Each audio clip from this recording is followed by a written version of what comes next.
Alright, so finally got the sketch documents when they get imported to match up with the internal representation of how Glint sees the world. So that involves basically flipping the y-axis and also flipping the rotation in the other direction. So you can see it works very nicely here. So I'll go ahead and duplicate this, move it up. It comes up there. Let's make it 2 of these.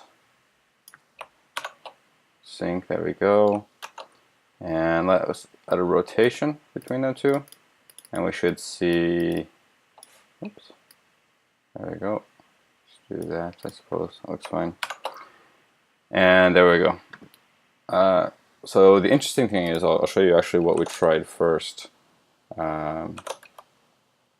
So originally, I just tried flipping, well, I guess, so the original problem, it looks like this. So just updating the code over here. Let me go ahead and sync these again. And you can see that everything is kind of flipped upside down. So this is what it originally looked like. So I originally thought, well, it just looks like the y-axis is inverted. So let's go ahead and just invert the y-axis on our side. So whenever we're importing now from Sketch, our preprocessor will basically pick that up and knows how to translate that, and will flip the axis. So now that looks good, right? We're still pointing the same direction, but it's actually not respecting our z vector.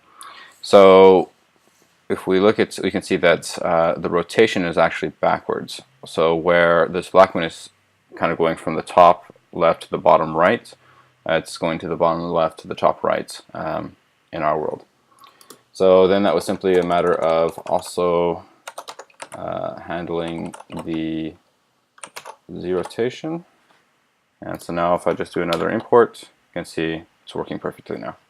So now we have a nicely working import that handles rotation and size, and everything looks good. And it's an instantaneous update. It's actually a pretty nice kind of workflow to work with. And like I said, kind of following off of the last video where we actually introduced the instantaneous update, this was hugely useful in this case to be able to just very quickly try out the different iterations with just flipping the different the y-axis and the z rotation, and a couple of other things we tried. So it's been a lot more fun developing with this style.